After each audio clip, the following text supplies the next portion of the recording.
जय श्री हरि। स्वागत है आपका भक्ति भाव में। आज हम सुनेंगे अजा एकादशी व्रत कथा, जिसे जया एकादशी के नाम से भी जाना जाता है। यह व्रत सभी पापों का नाश करने वाला और मोक्ष देने वाला है। भाद्रपद मास के कृष्ण पक्ष की एकादशी को अजा एकादशी कहते हैं। इसका प्रभाव इतना अद्भुत है कि एक बार राजा हरिश्चंद्र को इससे मुक्ति मिली थी। राजा हरिश्चंद्र सत्यप्रिय और धर्मनिष्ठ शासक थे। उनका जीवन सुख, वैभव और सम्मान से भरा था। लेकिन समय ने करवट बदली और राजा हरिश्चंद्र को सब कुछ त्यागना पड़ा। राज्य, धन, महल, यहां तक कि पत्नी और पुत्र से भी उन्हें अलग होना पड़ा। वे साधारण वस्त्र पहनकर दुखी मन से निकल पड़े। अंततः वे वाराणसी में एक चांडाल के दास बन गए। वहां उन्हें श्मशान घाट पर मृत व्यक्तियों का दाह संस्कार कराने का काम करना पड़ा।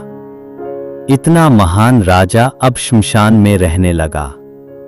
राजा का जीवन दुख और कष्टों से भर गया था।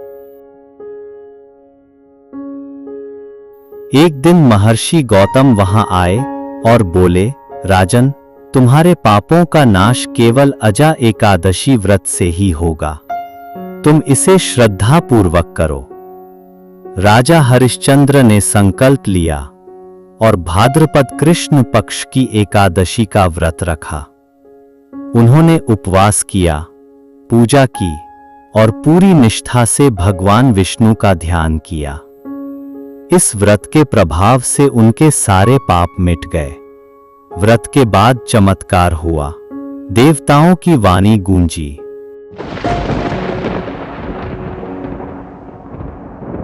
राजन, अब तुम्हारे सभी पाप नष्ट हो गए हैं। तुम्हें पुनः सुख, समृद्धि और राजपाट प्राप्त होगा। राजा हरिश्चंद्र फिर से अपने राज्य और परिवार के साथ सुखपूर्वक रहने लगे। इस प्रकार अजा एकादशी का व्रत पाप मोचक है।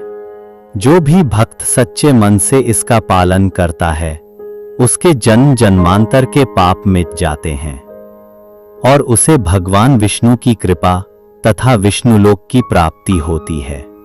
आप भी इस व्रत को श्रद्धा पूर्वक करें और अपने जीवन को सफल बनाएं।